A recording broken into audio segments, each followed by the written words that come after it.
Sejam todos muito bem-vindos a mais um episódio do nosso videocast, o videocast do Instituto Aspásia de Mileto, da Escola AIM, a Escola da Atalaia. Olha só, o tema de hoje é sobre ensino bilíngue. Olha só, Vitor, vamos dar as boas-vindas, né? Sejam todos muito bem-vindos, muito obrigado por estarem com a gente em mais um episódio. Esse tema promete, né? Vamos apresentar para vocês aí que estão acompanhando a gente neste exato momento os nossos convidados, o Oli Júnior, ele que é professor de inglês e também supervisor acadêmico da cultura inglesa de Sergipe. Seja muito bem-vindo. Obrigado, um prazer estar aqui com vocês. E também o Rafael Azevedo, ele que é professor de inglês aqui do AIM e supervisor do programa bilíngue da escola. Seja muito bem-vindo ao Transformando a Educação. Obrigado, boa tarde, obrigado pelo convite. Gente, um tema que promete, porque quando a gente fala em ensino bilíngue, o que vem à cabeça, tá? Um novo idioma, né, que geralmente é o inglês, e que aqui voltando lá para a minha geração, sabe? A gente só tinha acesso lá a partir da quinta série, né? Sim. Que você tinha aí o inglês e que era uma vez, no máximo 2 vezes na semana, aquela coisinha assim bem rasa, né? E quando a gente fala ensino bilíngue já é outra proposta, né? Eu gosto de conceituar primeiro para que as pessoas que estão aí em casa ou em qualquer outro lugar acompanhando entendam, não é oferecer um novo idioma apenas na grade curricular. É você ter esse novo idioma todos os dias na escola, né, Vitor? Perfeito. O ensino bilíngue ele vem muito mais nesse caminho, em comparação ao que a gente aprendia, né? E algumas escolas elas acabam ainda trabalhando dessa forma mais tradicional, com aulas naquela época, né? De inglês, mas sendo ministradas em português. Então, assim, o ensino bilíngue ele vem em um caminho completamente diferente, o inglês como um meio dessa comunicação. Então, as aulas, na verdade, elas não são apenas de linguagem, apenas de gramática, elas também são. Elas podem ser uma aula de raciocínio lógico, elas podem ser uma aula de arte, elas podem ser uma aula de história, sendo que ela é em inglês. Obviamente que a gente tem a nossa equipe do bilíngue, que esses professores sim que são habilitados a dar todas essas disciplinas e não que todas as nossas pedagogas elas saibam fluentemente o inglês. Então a gente tem essa equipe que elas saem passando por todas as salas e eles todos os dias os alunos eles vão ter um momento em contato com a língua inglesa, que aí acaba obviamente derrubando algumas barreiras que a gente tem com a língua e aprendendo até naturalmente. Eu digo que a gente acaba aprendendo por osmose, que a gente tem uma aula de aulas 5 vezes por semana, aulas de inglês. E aí a gente acaba, obviamente, sendo inserido nesse outro idioma, nessa outra cultura, de uma forma bem leve e natural. Natural, é aquela questão da imersão, né, Oli? Da diferença das aulas de inglês para aulas em inglês, né? Vamos comentar um pouquinho de todo esse começo do ensino bilíngue aqui no Brasil. Eu vou falar mais especificamente sobre o CLIO, né, que é a metodologia que é usada no programa bilíngue da cultura inglesa e que não é algo novo, a ideia do bilíngue. Depois a gente vai discutir um pouco sobre multilinguismo, plurilingualismo e essas outras vertentes que a própria diretriz nacional ela fala sobre isso. Mas o CLIO, que é uma forma do bilíngue, começou lá no Canadá, na década de 60, onde eles precisavam resolver o problema do francês na região de Quebec. Então, Quebec é uma região do Canadá onde as pessoas falam majoritariamente francês, e eles precisavam que as pessoas falassem os dois, inglês e francês, e percebeu-se que o problema não era só linguístico, era cultural também. As pessoas que falam uma língua diferente, possuem uma cultura diferente, de alguma forma eles precisavam se respeitar. Então, a imersão não era apenas linguística, a imersão precisava ser cultural. E foi aí que começaram os estudos para tentar criar uma metodologia, uma abordagem, onde se respeitasse a língua, mas que a cultura também fosse valorizada para que as pessoas que estão aprendendo esse novo idioma não se sintam desvalorizadas. Então, começou lá no Canadá, mas quem aprimorou foram os ingleses. Quem, assim, deu o nome CLIO foram os ingleses. Lá na década de 80, eles criaram o nome CLIO e eles criaram na tentativa de ser um termo guarda-chuva, que pegassem outras metodologias que tivessem isso em mente, respeitar a cultura, promover o ensino de um novo idioma através de outros conteúdos que não fosse a própria língua. Então a língua deixou de ser o foco e passou a ser uma ferramenta na sala de aula. Então o CLIO surgiu lá na década de 60 no Canadá, foi aprimorado lá na Inglaterra Eles deram o nome à metodologia Clio e ela é usada assim amplamente pelo mundo. Aqui no Brasil agora ela tá muito famosa e é muito eficiente, muito eficaz. Ele falou aqui algo assim que me chamou a atenção, de que você não se restringe, né, a metodologia, ela não se restringe ao linguístico, né, que é isso justamente que vocês fazem, né, Rafael? Aqui na escola, quando vocês vão produzir todo o conteúdo, né, toda a metodologia, como é que vai ser aplicado isso aqui na escola, são com as vivências, com as situações do dia a dia, como é que é esse trabalho? Sim, então os alunos aqui eles vão ter aula 5 vezes da semana, desde o maternal até o nono ano, e nessas aulas eles vão aprender desde geografia, a matemática, a raciocínio lógico, utilizando o inglês. CLEO, Content and Language Integrated Learning, é a sigla em inglês que traduzido é língua e conteúdo com uma aprendizagem integrada de língua e conteúdo. Então a língua ela não é mais utilizada como o objetivo principal da aula, mas é um aporte para o aprendizado dessas outras matérias. Isso torna tanto o aluno mais versátil com o aprendizado da língua, quanto o próprio professor, que ele tem que estar muito mais preparado. Ele não vai mais aqui ensinar apenas gramática, mas ele vai ter que saber um pouco mais de geografia, lembrar daqueles anos na escola. Então sim, a gente tem que estar muito mais preparado. Os nossos professores estão gabaritados para isso. Gente, é muito interessante isso, porque você imagina, e os pais, assim, vamos lá, né, para entender esse universo, que causa um certo rebuliço, né, mas como que meu filho vai aprender isso? Como assim? Vai ser tudo em inglês, aí vem aquele pânico, aí vocês tentam explicar. Não, então assim, é difícil porque a gente aprendeu de uma forma, e quando a gente vai passar para os nossos filhos, a gente tenta passar da forma que a gente sabe, da forma sem as ferramentas didáticas e metodológicas corretas, né? Então, o que eu costumo sempre acalmar eles é assim, gente, confiem no processo, que dá certo, entendeu? Uma vez assim, é engraçado porque na época da pandemia, né, que a gente trabalhou online, então tava tudo em casa, tudo, e os pais como esses mediadores do conhecimento, então assim, foi quando eu senti mais que os pais ficaram mais desesperados com relação a isso. Porque, Fito, eu não tô entendendo, e eu vou traduzir tudo, e não sei o quê, e aí eu vou... E não sabiam realmente, assim, gente, deixa que o professor faz, porque o professor, na hora da aula, ele sabe como fazer, e vocês sejam só mediadores para auxiliar. Não traduzam, porque não é a forma correta. Então, assim, as crianças, eles até conseguem pegar de uma forma mais tranquila. Mas aí, quando chega a véspera de verificação de aprendizagem, o que é que vai estudar? E como é que é? E como é que eu vou ensinar esse menino? E aí vai essa questão toda, esses conflitos todos. Mas é basicamente nisso. Porque, na verdade, a nossa geração tem que quebrar esse paradigma, porque não existia isso quando a gente aprendeu. Existia lá no Canadá, existia lá na Inglaterra.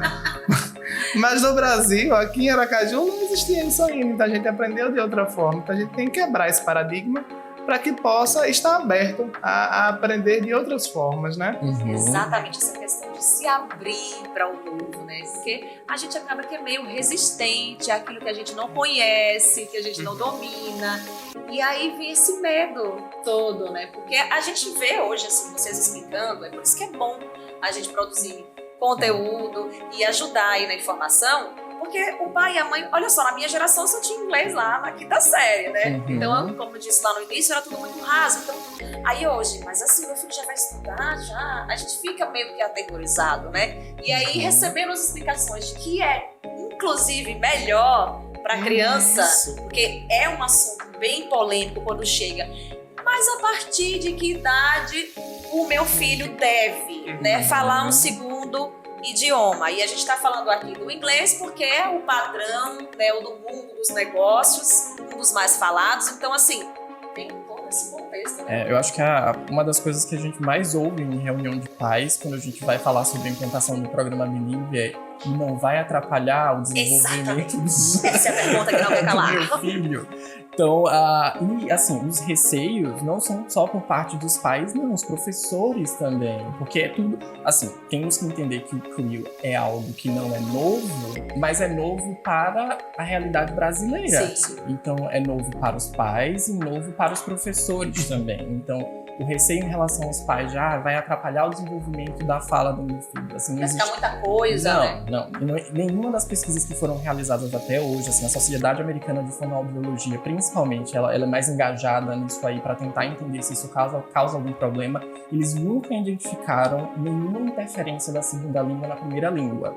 Então, não ficou provado, assim, não interfere. As crianças que são bilíngues têm os mesmos marcos de desenvolvimento que uma criança monolíngue. Então, começam a falar as primeiras palavras no mesmo período, as primeiras frases no mesmo período. O que pode acontecer e é considerado normal é eles alterarem as línguas dentro da mesma fala. Começa a frase com a palavra em português, por exemplo, Sim. e termina com a palavra em inglês, ou às vezes mistura tudo. E isso é considerado normal acontecer até os 4 ou 5 anos de idade, quando eles vão aprender a separarem os códigos de formas independentes. Não, tô falando só em inglês, vai ser inglês do início ao fim, português só do início ao fim. Mas é absolutamente normal. E a gente consegue perceber isso na rotina, gente, porque assim, não só o relato de pais da educação infantil já trouxeram, teve um relato de uma mãe uma vez, que ela disse que estava na praia e a criança estava mostrando, eu acredito que era uma água viva, era alguma coisa nesse sentido, e estava falando o nome em inglês. Sim. E aí ela sem entender o que era, e o pai que sabia inglês, aí disse, olha, não, é porque ela está se referindo a isso. Então, assim, e ela naquele momento, a primeira associação que ela fez não foi na língua, no português, foi no inglês. E eu começo a perceber isso também enquanto pai, porque Pedro, ele já fala bye-bye. Então, assim, quando ele vê Natália, que é a professora do inglês dele, que fica à tarde, e pra ela, ele dá bye-bye. Então, bye-bye.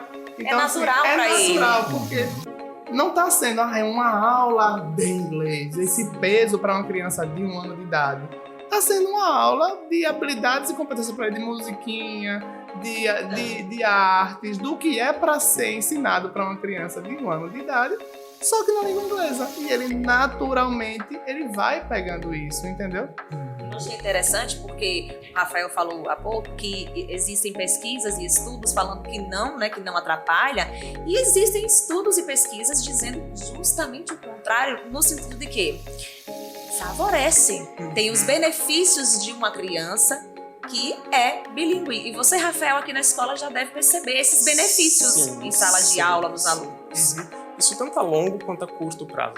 Na plasticidade cerebral. Pronto, era esse assunto que eu queria tocar, gente. Exatamente. Ele pegou, viu? Então, a forma como o seu cérebro ele vai ficar mais apto para aprender diversas outras coisas, não só relacionadas à língua, mas aprendizado de diversas outras áreas. Assim como tem pesquisas recentes da Universidade de Oxford que vão apontar que pessoas que têm predisposição genética a desenvolver Alzheimer vão ter os sintomas retardados por aprendizado de outros idiomas. Até as habilidades de localização da criança são aprimoradas com o aprendizado de outra língua. Então, é um receio que alguns pais ainda têm, é um preconceito que ainda existe, mas não causa nenhum impedimento, nenhum atraso, nenhum prejuízo no desenvolvimento da criança aprender um segundo idioma em idades mais tenras, com 3, 4 anos de idade. É pensar em famílias bilíngues, onde um pai ou uma mãe falam, os pais eles falam línguas diferentes, essas crianças vão ter contato com línguas diferentes e elas vão desenvolver ambas naturalmente. O ensino bilíngue, ele traz essa vantagem. A língua ela é utilizada e apresentada para o aluno com a sua funcionalidade de comunicação, para responder uma prova no futuro. Sim, que era da nossa época. Sim, e complementando também as habilidades sociointeracionais, porque dentro do CLIO, né, a cultura é algo que é presente. Então eles aprendem sobre outras culturas, respeitar outras culturas, então eles acabam desenvolvendo um senso de diversidade, respeito, entendeu? Que é muito falado importante, hoje, né? A diversidade, que é necessário, né? Entender que outra cultura é diferente da minha, mas que eu preciso respeitá-la. Então, as aulas ajudam com isso também. Eu acho que essa questão da neuroplasticidade, olha que nome bonito, né? Que estava falando, eu acho que é fundamental para quem está em casa e tem dúvida realmente nesse assunto de que, ai meu Deus, é muito cedo para o meu filho começar, sabe? Ah não, eu vou colocar o meu lá para quando ele estiver no ensino médio. É muito importante entender esse conceito da neuroplasticidade para entender que o cérebro, ele é propício, ele favorece. Quanto mais cedo, melhor, né? Sim, ele consegue se adaptar e é muito fácil pra gente, como professor de inglês, perceber que é o que já está acontecendo. Os meninos têm começado a estudar em outros idiomas cada vez mais jovens e têm conseguido chegar a níveis avançados no idioma cada vez mais jovens, o que está criando um problema com as editoras. Sempre tem um problema. Porque eles não estavam preparados para, por exemplo, crianças de 12, 13 anos em níveis B2 e C1 no quadro comum europeu, que a gente vai falar daqui a pouco, entendeu? Então, é cada vez mais comum, é cada vez mais comum. Muito comum, muito comum. Antes, a gente era muito difícil encontrar alguém B2. Hoje em dia, você chega na escola, por exemplo, alunos de nono ano daqui que eu já observei aula, que elas são B2. Sim. Agora vamos explicar, né, gente? O que é B1, o que é B2 aqui, pra me situar e situar quem tá vendo. Pronto. Aqui no Brasil existe a BNCC, né, que tem tudo lá dizendo o que deve ser visto em cada ano, quais os assuntos. E existe o quadro comum europeu, que é voltado para o ensino e aprendizado de idiomas. O quadro foi criado pelo Parlamento Europeu, pelo Conselho de Educação lá, com a tentativa de regular e padronizar. Porque como os países lá são muito próximos e muito pequenos, eles conseguem ir um para o outro muito rápido. Então, trabalhar em um lugar, estudar em outro, eles precisavam certificar o nível dos idiomas dessas pessoas. Criou-se o quadro comum europeu de línguas, onde eles usam letras e números para estabelecer qual é o seu nível linguístico.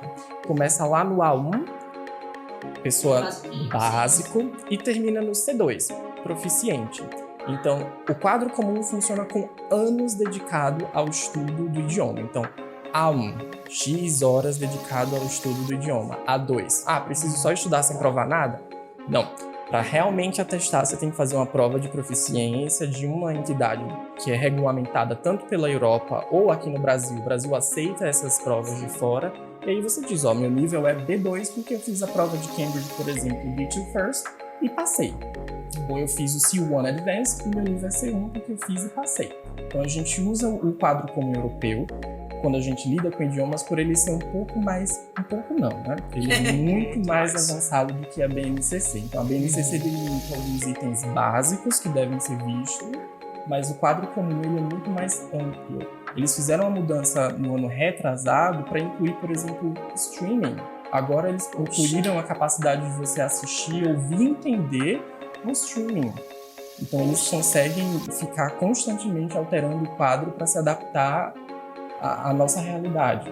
Pronto, essa é a palavra, a realidade, porque o mundo é globalizado, né, gente? Uhum. Na nossa época, pelo menos eu lembro, a gente não tinha internet assim fácil, era discada. Quem lembra que tem? Aos sábados. Era mais barato. Tudo muito limitado dentro daquele horário que era melhorzinho pra gente usar, né? Então, assim, essa galerinha de hoje, elas já nascem, né, tecnológicas no mundo aí high-tech, com acesso, né, direto à internet, que não é mais de escada, que tá ali disponível à direita.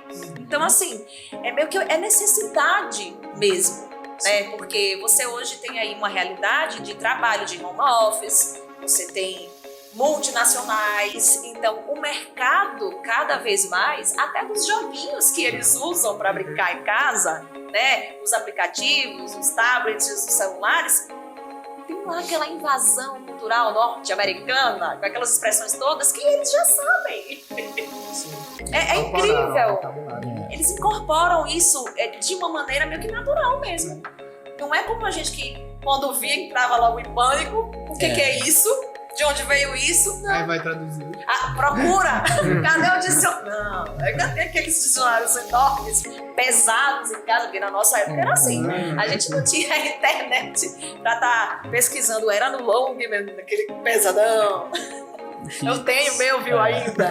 Né? Então ia lá, sabe? É muito diferente da nossa realidade. Então a gente vê que realmente faz uma diferença muito grande. O ensino bilíngue de um ensino tradicional na escola, que não é bilíngue. E vamos falar de outra coisa também, de cursos de inglês. Porque na época, o que acontecia? As escolas de inglês surgiam para dar um suporte maior, porque o inglês da escola não era legal. Você, enquanto supervisor lá da cultura inglesa, sabe muito bem disso. Sim. Então, a gente o Brasil está passando pelo que a Europa passou. há um tempo atrás. Então, a Europa também tinha lá os seus cursos de idiomas, onde as pessoas iam porque não conseguiam aprender na escola. E aqui também a gente teve esse processo, né? A gente teve os cursos de idiomas, onde as pessoas precisavam ir por conta dessa defasagem no ensino da língua inglesa, principalmente na escola.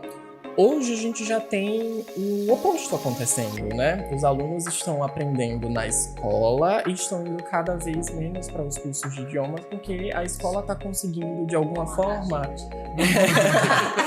entender que realmente o caminho é esse, né? O caminho é uma sociedade que consiga entender mais de um idioma e que respeite um idioma ou outro, porque bilíngue hoje em dia é considerado um termo um pouquinho negativo, porque ficou muito associado a eu aceito esse idioma quando eu estiver falando com você, mas eu não aceito esse, que é o que eles chamam de bilinguismo subtrativo, né? Eu aceito esse, mas esse não é permitido aqui. Hoje em dia a gente tem dinâmico, que é eu aceito o idioma que você se sentir confortável em falar, que é o que acontece muito com quem fala 2 idiomas. Eu acho que vocês, principalmente você enquanto pai, você vai perceber que quando o Pedro crescer, ele vai conseguir sentir-se mais confortável em falar sobre determinadas coisas em inglês do que em português. E isso é assim... Isso é muito engraçado, porque a gente, enquanto professor, a gente fala assim, isso acontece com você também? Sim. Aí todo mundo, sim. Às vezes a gente fala com a gente mesmo em inglês, porque é mais confortável. Eu fazia isso. Tá vendo? Eu fazia isso. Pra mim era uma ferramenta isso aí. Falar sozinha, já passei cada situação.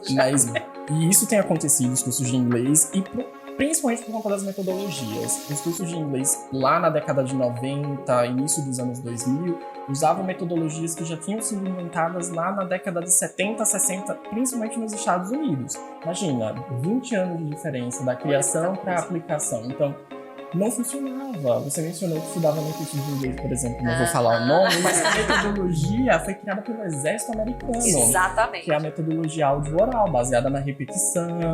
Então, muito tempo, imagina, acho que eles levavam uns 8 anos para conseguir ficar fluente no idioma, porque era baseado na repetição.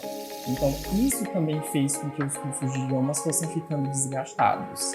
E aí onde tá? Porque até os cursinhos de inglês, ou eram uma vez na semana, ou 2 também. Então você não tem essa imersão de estar em contato com a língua todos os dias, né, Rafael?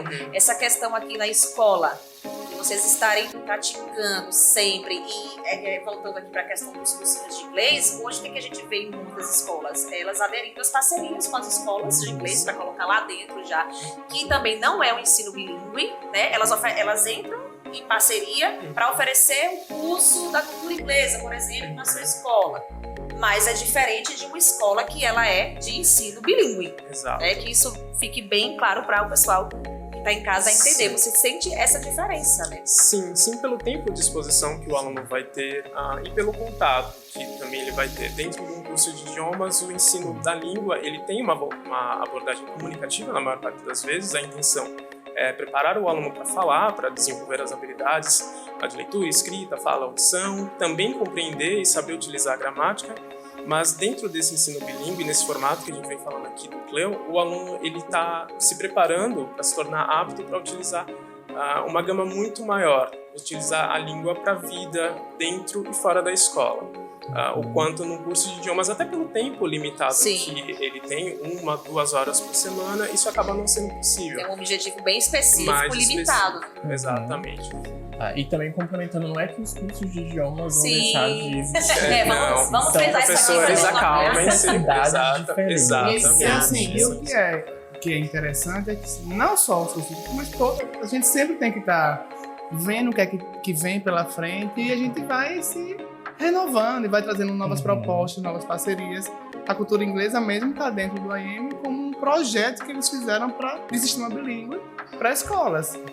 Assim como a cultura inglesa também tem outros cursinhos de inglês que estão nesse caminho, estão fazendo. Então, assim, tem que ver quais são as demandas, quais são as necessidades, obviamente, do mercado, da educação e também se reinventar. E não parar no tempo, como disse, da metodologia do exército americano.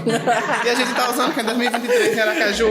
Sim, é sério? Sim. Então, assim, e também uma coisa que você trouxe agora, Karine, que é interessante, é porque, assim, muitas escolas todo mundo fala que é bilíngue, mas existem várias diferenças, inclusive de nomenclatura, e quando os pais chegam aqui na escola, eu digo, a gente trabalha com o sistema bilíngue e trabalha desta forma. Todos os dias os alunos vão ter uma aula em inglês, uma aula. A alfabetização ela vai continuar sendo em português, a rotina ela continua sendo em português, mas ele vai ter o contato diário. E nesse momento a gente vai trabalhar só com a língua inglesa como ferramenta, utilizando a metodologia CLIO. E é diferente de outras escolas, como por exemplo, tem a escola internacional, que toda a rotina, todo o currículo é em inglês até determinada faixa etária e depois começa a mesclar.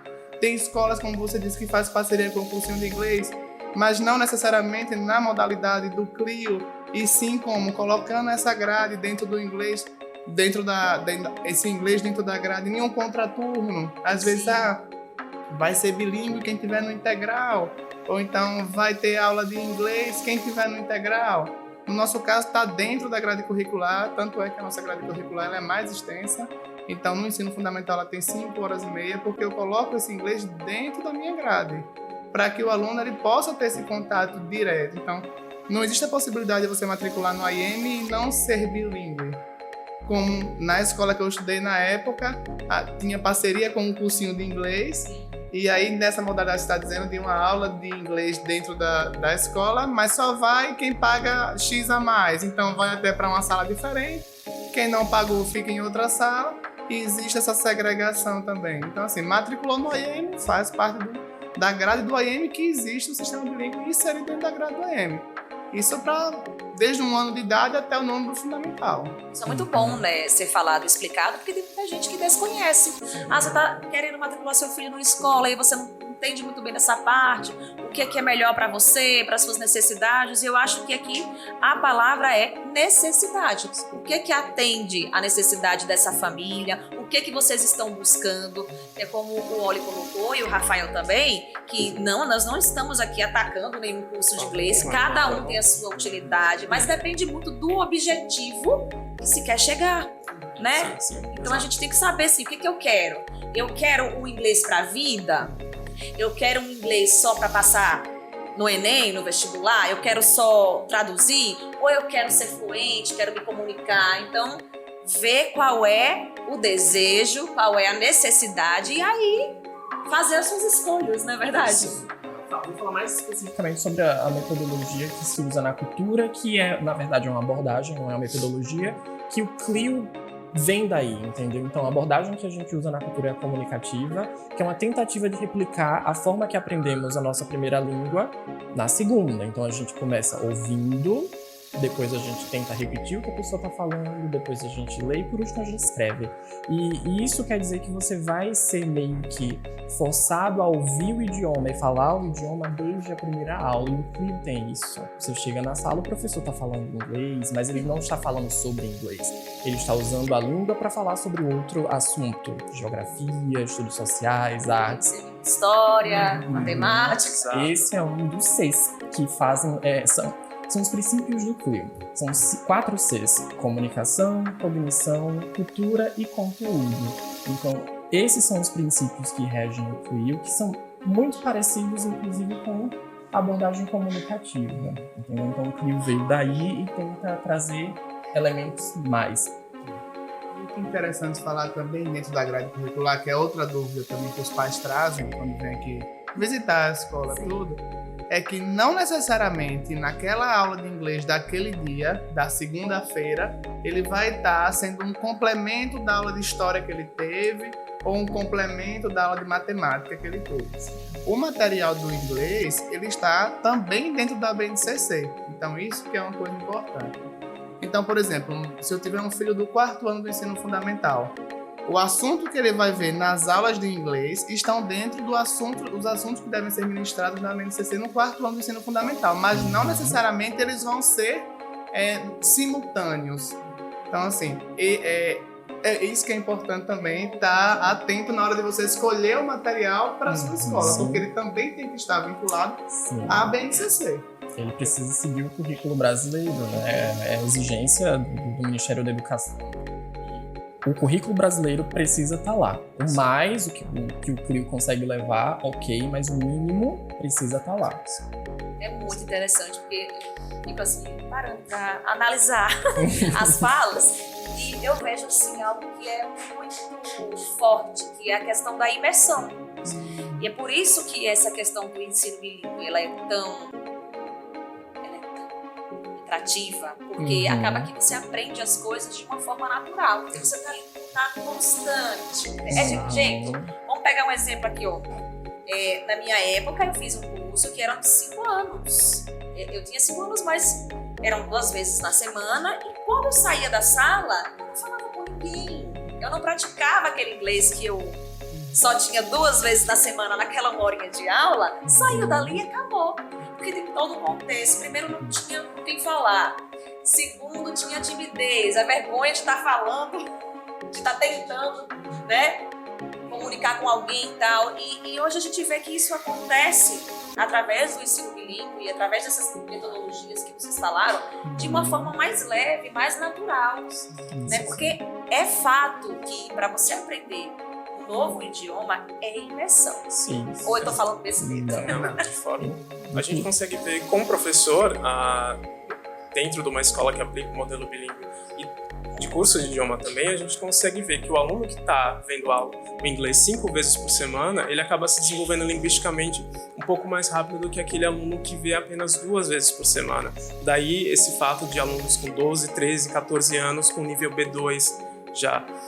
Então eles conseguem ver 5 vezes por semana no mínimo e diminui um pouco aquela angústia que a gente tem como professor de curso de idioma. Gente, vocês precisam ver inglês todos os dias, não é só aqui na aula com a gente. Exato, não é só com o teacher Rafa, não é todos os dias, tem que ser algo diário. Então, essa diluição aí ao longo da semana, multiplicação na verdade, né? Vocês estão tendo 5 horas, isso faz com que essa aproximação com a língua aumente. Então, sem dúvida alguma, há uma progressão aí muito mais rápida dos alunos. Você mencionou uma coisa interessante, assim, eu saía da sala e não tinha com quem falar. Triste. Então, a relevância, né? Então, imagina você levar, por exemplo, aumentar a carga de aulas de inglês na escola, mantendo a metodologia. Os meninos vão... Qual é a relevância disso aqui? Então, precisa se mudar a abordagem. Por isso que, no momento que a cultura decidiu ir para as escolas, entendemos que não, a abordagem precisa ser diferente. Então, o que é relevante para os alunos de uma escola? Falar sobre os temas que eles tratam na escola. Então, as disciplinas, então, geografia. Então, entendemos que o CLIO é importante dentro da escola por ser algo que vai ser relevante e vai propiciar com que eles usem o idioma. Então, imagina chegar na sala pedir para os meninos, agora conversem em pares aí sobre uma situação no aeroporto. Do nada. Então não iria funcionar. É surreal, viu? Ou é por isso. Tinha gente que já era tímida, não queria abrir a boca para falar nada. E aí, de repente, você se depara com uma situação dessa. Formem pares agora. Vamos falar sobre isso. Aí ficavam os 2 lá com a cara de pastel um pro outro. Quem fala primeiro? Olha você. É horrível. E não sabia por onde começar, não sabia desenvolver. Que, aliás, eu vi algo aqui fantástico, que quando você está no ensino bilíngue, você não só aprende, você desenvolve. Eu achei isso muito bacana. Porque olha a diferença, não é só aprender, é desenvolver. Né? Porque é natural. Você aqui na escola, como você está comentando, que até você, seu filhinho lá, bye já. Então, assim, para ele é muito natural. Então, você consegue ver essa diferença do ensino bilíngue de fato, dessas metodologias que trabalham com a imersão, com contato frequente com o idioma, como que isso funciona muito mais. Porque só tem ali 2 aulas de inglês e pronto.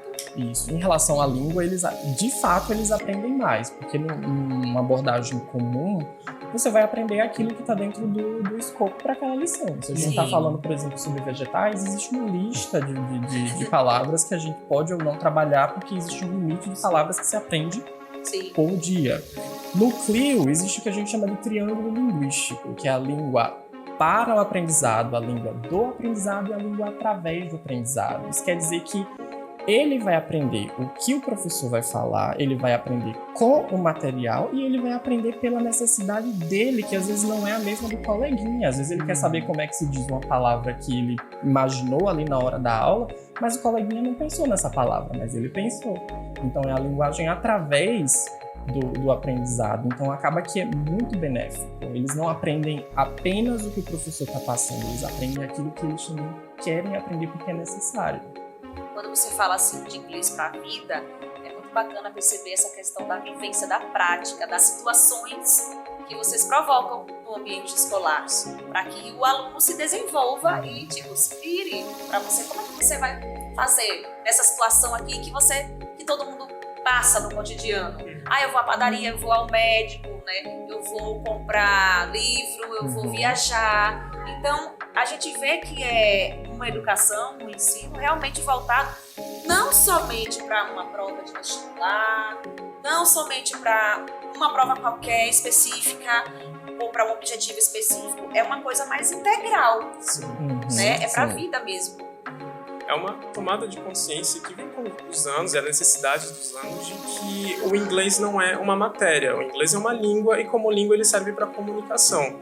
Então, se a gente não atinge esse objetivo, a gente não está ensinando o aluno o que é relevante da língua. A gente não aprende português para fazer o vestibular, no final. A gente aprende para que a gente consiga se comunicar no meio onde a gente está inserido. E a gente vive numa sociedade que o inglês faz cada vez mais parte. E no futuro desses alunos, seja acadêmico ou profissional, ou mesmo para o lazer, para o que eles assistem, para o que eles jogam, o que eles consomem como indivíduos, o inglês é parte hoje em dia. Então, isso é interessante de estar com o sistema bilíngue dentro da escola.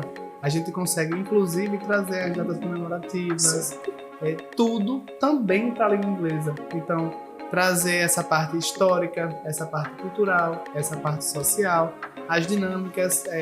Tem 15 dias que a gente fez a Feira do Trocado. Achei o máximo. Quarto ano, você viu? Bem lógico. E ali a gente estimulou também que os alunos vendessem em inglês. Então, alguns alunos ali que se sentiam confortáveis estavam vendendo em inglês. Então, a gente consegue fazer essa interdisciplinaridade realmente como o inglês como uma língua. E não aqui estamos para o inglês, estamos apresentando um trabalho de inglês. E sim o inglês sendo uma ferramenta didática. E você entra naquela questão que a gente comentou, de que o mundo cada vez mais globalizado, são essas necessidades que hoje, então, seus filhos, o meu filho, é uma geração que já é necessário mesmo, porque tudo que eles jogam, que eles veem. Na minha época, eu lembro lá, quando eu acho que eu era 7ª série, porque não tinha no mundo ainda, né? Então eu tinha uns 13 anos, e aí eu lembro que um professor de história, ele fez um sorteio na sala, com temas que cada grupo deveria falar. E eu nunca fui muito fã de história, não. Não tinha. E aí, quando eu abri o papel, eu nunca me esqueço disso, tinha lá, invasão cultural norte-americana. Aí eu achei que era uma coisa ligada à guerra, sabe? Aí eu fiz uma cara feia, né? Cruzei os braços. Acredito que eu peguei um tema desse. Vou falar sobre guerra. Aí eu fiquei calada. Falei isso aqui, né? Pra mim, deixa eu ver o que é isso aí. Eu nem tinha noção do que era aquilo. Veja, naquela época não tinha essa coisa toda da internet. Então, quando cheguei em casa, que eu fui pesquisar o que era a invasão cultural norte-americana, aí eu disse, olha que interessante. Aí já comecei a gostar do tema. Por quê? Porque eu vi que era uma coisa que estava ali, era a tendência, estava crescendo. E quando eu ia pra rua, que eu olhava um outdoor, que eu olhava aí já tinha aquelas palavras ali de fora em inglês que estavam em todo lugar. Tava no supermercado, tava na farmácia, tava em tudo que é canto. E aí essa que era a invasão cultural. Que hoje eu nem sei mais que nome que eu dou, porque já tá incorporado mesmo.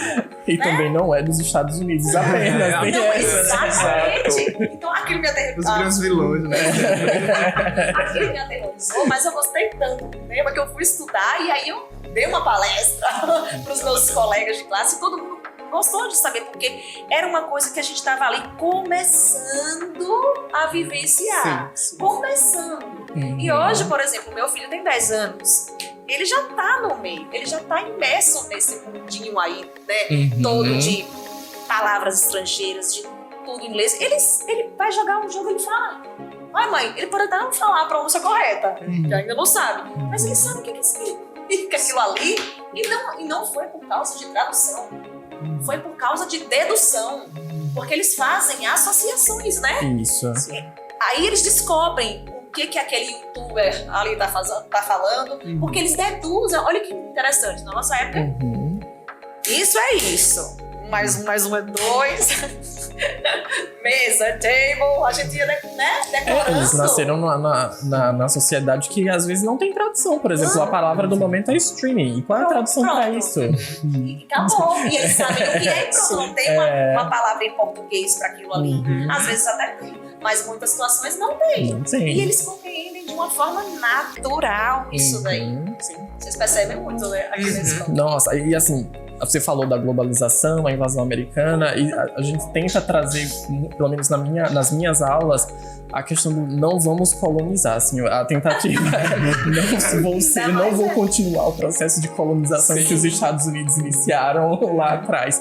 Então, e infelizmente, assim, os materiais têm tentado mudar isso, mas antes era algo muito presente, assim, era só cultura americana que tu via nos materiais de ensino de língua inglesa. Hoje em dia já tem aquela coisa do inglês global, inclusive no material que a gente usa na Aspásia, no Aspásia, você vai conseguir verificar vários sotaques. As editoras têm se empenhado nisso. Não, vamos colocar pessoas de diversas partes do mundo falando inglês, porque não só existe o sotaque americano. Então, e é diferente, o inglês não pertence a eles também. Né? Língua não tem dono. Na minha época que eu fui estudar inglês, ainda tinha aquela, né? Você vai estudar o inglês do cursinho, é britânico ou americano? Né? Pra vocês tem que escolher, né? Porque é diferente, né? Sim. A pronúncia é diferente, e o ritmo é diferente. Eu sempre indico aos meus alunos, eles, teacher, mas qual é a correta? Eu digo, qualquer uma. Até a dos indianos, eu digo, lógico. É uma das línguas oficiais da Índia. Então, o sotaque deles é pra ser aceito. Veja a mentalidade. Mas isso vem de onde? De lá de trás, né? Que a gente aprendeu dessa forma. Qual é o certo? Não, mas esse aqui é o mais correto. Quem que já ouviu isso? Olha, o britânico é o mais correto. É mais bonito. Mas eu acho o americano mais bonito, porque eles enrolam, falam tudo abreviado, junta isso com aquilo. E, assim, e tem alunos que de fato eles, não, eu quero replicar o sotaque americano, e eles replicam, quero replicar o sotaque britânico. E ok, agora gosto, né? Preferência. É entender que, por mais que você se dedique muito, o nativo sempre vai perceber. Não sei se você não é. Ou vocês que percebem. Ele sempre vai perceber. E aí você tem que ver, será que vai valer a pena esse tempo que você tá aprendendo ali? Esse sotaque. Achando que ele não vai perceber.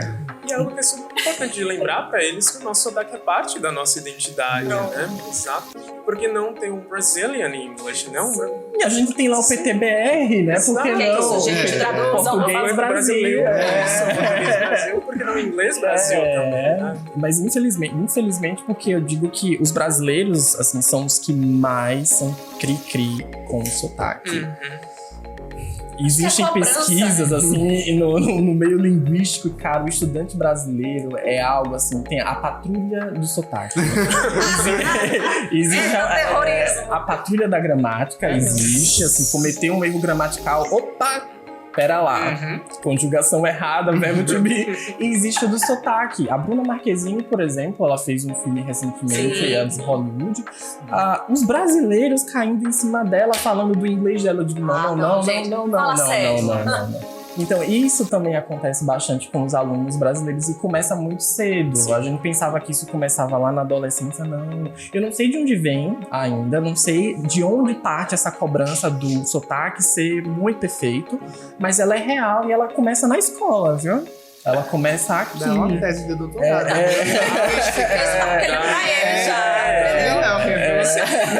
Eu não domino linguística. Eu já tava pensando que ele já tava fazendo associações. Isso é pra ele. Isso é pra brasileiro. A primeira coisa que tem um brasileiro falando inglês. Pronúncia tá boa? Tá falando correto? Se a pessoa tá recebendo prêmio lá fora, vamos só... Sei, assim, deve ser alguma coisa histórica. Porque, ao contrário, ninguém faz isso. Né? Todo mundo fica rindo, achando engraçado. Vem aqui, dê um boa tarde em português. Aí vem lá o americano. Olha, existe todo assim, mundo acha fogo, ele tá enrolando ali. O aluno, às vezes, cobra o sotaque do professor. Sim. Aí isso é fato. Assim, é surreal. Eu fico, vale, meu filho, errado. Isso. É como você falou, eles já têm um certo conhecimento, né? Então, você que é professor... a gente tem que estar muito mais preparado, viu? Assim, e o que eu deixo bem claro, pronúncia é diferente do sotaque. A pronúncia precisa ser impecável. Sim. A pronúncia é prestar atenção na entonação, sílaba tônica, sons individuais de cada fonema. Aí realmente precisa ser igual, não importa o sotaque que você fala. Mas sotaque, não. Tanto que não é avaliado em prova de proficiência. A gente não presta atenção em sotaque. Isso é muito bom, porque você colocou ali, que eu achei fantástico, que faz parte da nossa identidade. Sim. Isso a gente tem que bater na tecla, porque é fato. Pra que essa cobrança toda? Pra que essa perfeição toda? Pera aí, você é de onde? Você é do Brasil. Você mora onde? Sabe qual é o seu sotaque? Aí... Por que você tem que falar igual de lá? Não, faz parte da sua história, da sua cultura, da sua identidade. Isso é muito bom frisar.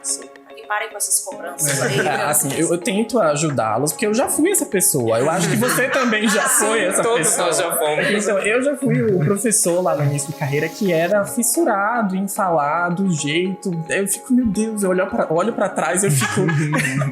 Cara, por quê? Por que eu fiz isso? Porque não faz sentido, porque depois que eu percebi que não importa, assim, esforço e dedicação, a menos que você more, por exemplo, 30 anos no lugar, aí sim seu sotaque vai ficar quase que neutralizado, você vai passar batido como um nativo. Mas eu fiquei pensando, e qual o objetivo disso? Sim.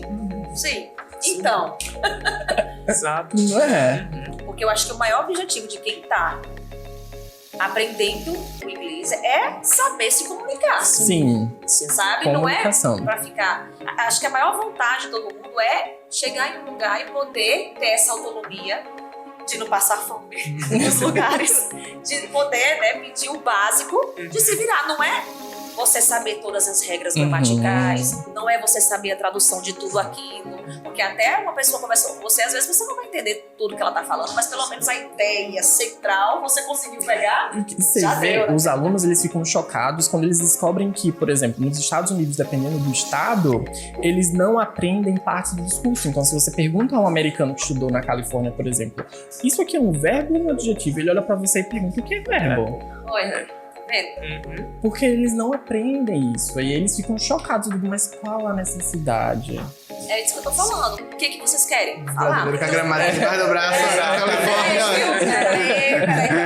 Corrigindo o nativo, inclusive. E tem dessas. E eles ficam chocados, assim, eles ficam... É real, eu digo, é real. Eles não aprendem cursiva, por exemplo, em alguns estados. Então eles ficam assim... Quando eles descobrem, eles ficam... Cara, então a gente sabe mais. Eu digo...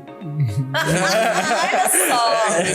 Eu acho, você me fez lembrar um ponto que eu tinha colocado aí no roteiro, que foi em relação às correções, né? Quando a gente está aprendendo, eu acho que vocês, enquanto professores, têm bem essa consciência hoje do momento em que se deve corrigir aquele aluno que está aprendendo, porque para não constranger mesmo, para não bloquear, porque às vezes o aluno está ali naquele esforço, naquela dificuldade, fala uma palavra e aí vem alguém, ou sei lá, um amigo, ou até mesmo o professor, não, você falou errado. Sim. Como é que vocês têm essa abordagem hoje, lá naquele momento do aprendizado, na sala de aula?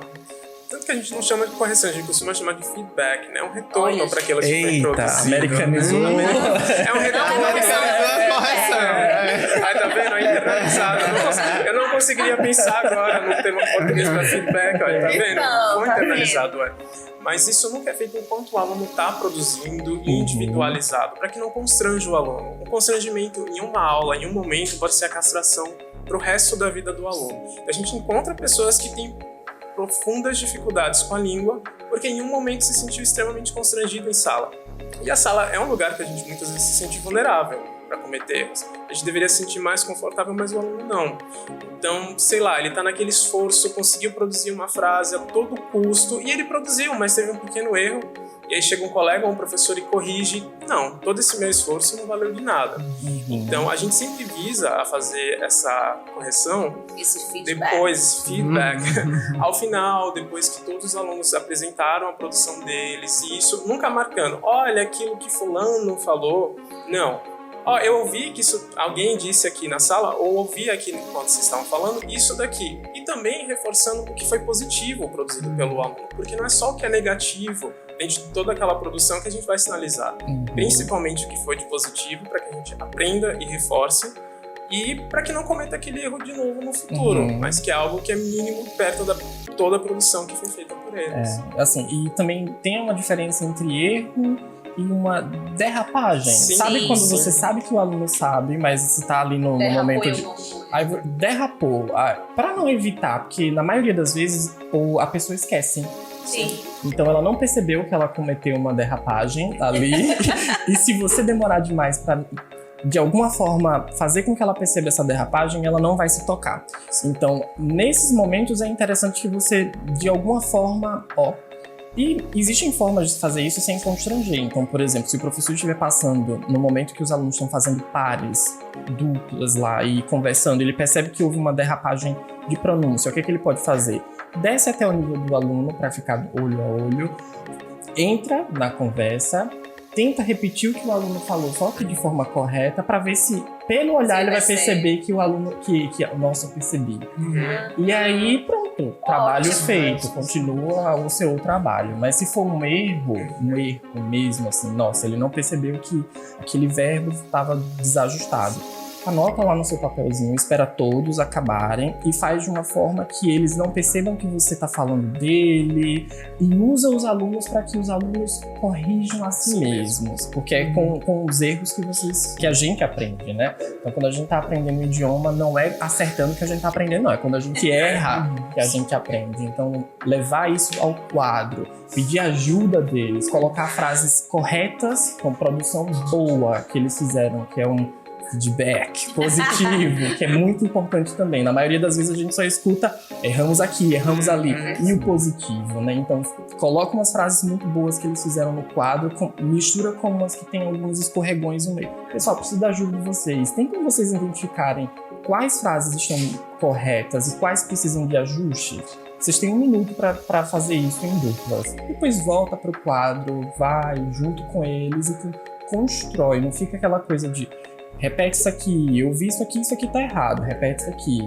Olha aí, gente, a importância da qualificação do professor. Porque a gente vê muito essa preocupação aqui no AIM, né, Vitor? Vocês, quando vão contratar os professores, quando vão fazer seleção, então tem que ter esse cuidado, porque não é só ensinar o novo idioma, é você ter as técnicas adequadas para passar aquele conhecimento. Karine, e assim, para processo seletivo de professor de inglês, a dificuldade é maior ainda. Por quê?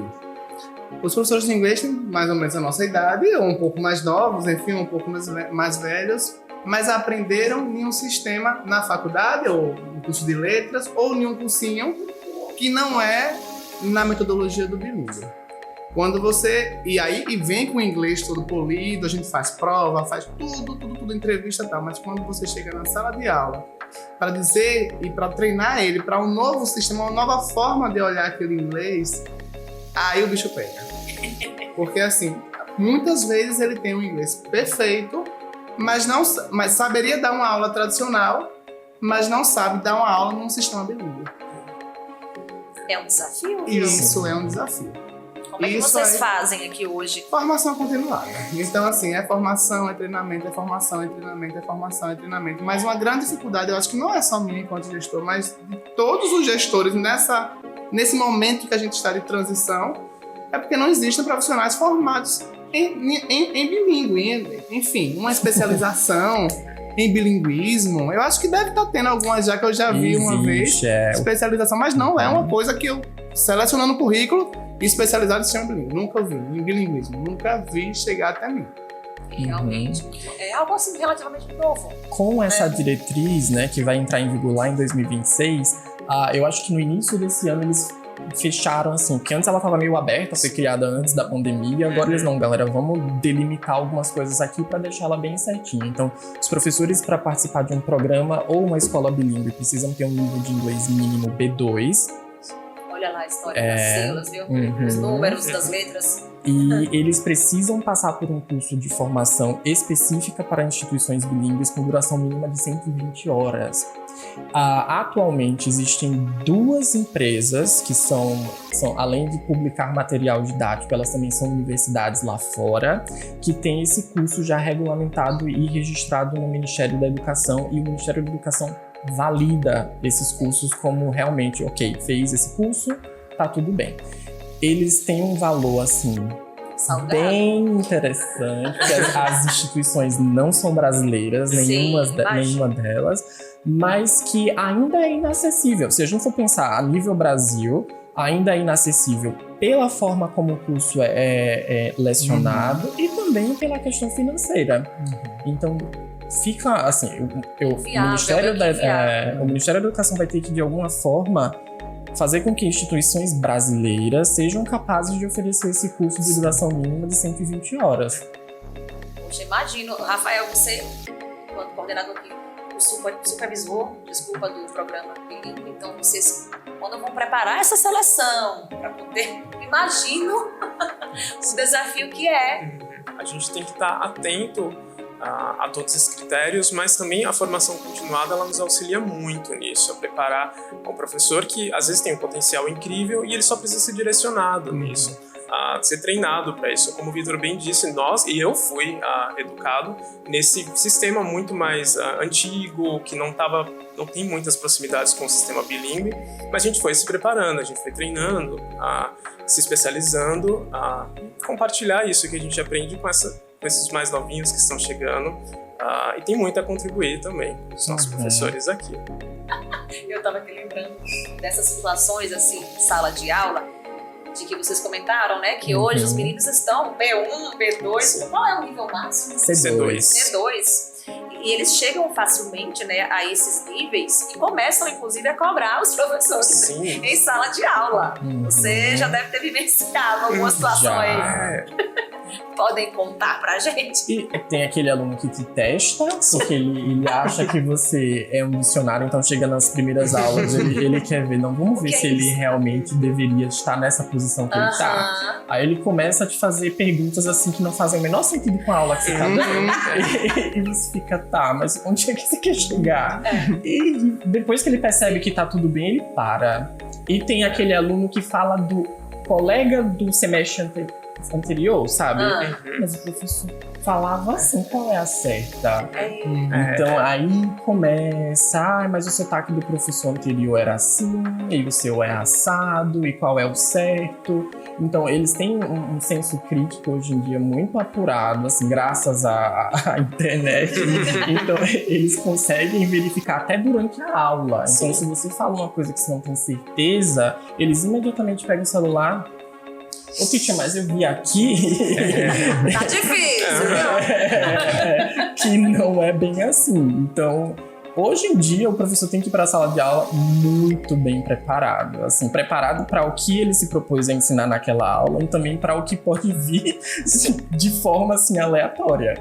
Por isso que é tão importante trabalhar de uma forma integral, né? Desenvolvendo para a vida, para todas as situações, né? E a gente vê que cada dia mais o inglês ele deixa de ser um diferencial para ser um pré-requisito. Sim. A gente vê isso não só em relação ao mercado de trabalho, mas no dia a dia mesmo, né? Não é mais, olha, aquele diferencial, né? Acaba sendo mesmo um requisito, porque tem empresas hoje, com esse mundo globalizado que a gente tá, essas multinacionais, você trabalha da sua casa, você trabalha de Aracaju, para uma empresa lá, presta serviço para uma empresa lá fora, e ali é requisito. Se você não sabe, já perdeu a vaga. Mas é engraçado, até as empresas, assim, nacionais e estatais, assim, o Banco do Brasil, por exemplo, implementou dentro do sistema de carreiras deles, assim, para você conseguir subir na carreira interna, você precisa ter inglês, e eles estabeleceram livros. O Exército Brasileiro fechou parceria com a Universidade de Cambridge, e para você subir patentes, além de todos os pré-requisitos dentro do Exército, você precisa ter o inglês também comprovado por um certificado da Universidade de Cambridge. Então, deixou de ser só o privado também e passou a ser também o próprio governo dizendo, opa, vamos levar o negócio a sério, porque militar precisa ir para outros países, o pessoal do banco precisa lidar com o pessoal do exterior, então vamos tentar... As tais necessidades, né? Chegando, batendo ali, ó, na porta. Não tem pra onde correr, não tem pra onde fugir. Sim. Ou você vai se adaptar, Uma vez eu ouvi uma frase em relação à tecnologia que eu não esqueço. Olha, se você não é ponto .com, você é ponto fora. E é mais ou menos isso aí. Olha só que forte. Né? E, infelizmente, é isso. A gente tem que ir se adequando, se adaptando às demandas que chegam. A maioria dos gostando alunos, ou não, meu bem. A maioria dos alunos, pelo menos lá na cultura, eles já pensam na terceira língua. Olha, então, quando você pergunta... eles já pensam na terceira língua. Eu pergunto qual é a língua que vocês vão estudar agora. Eles começam a francês, espanhol, quero alemão. Olha isso. Porque eles vão terminar o curso com 14 anos. Tá me dando uma falta de ar.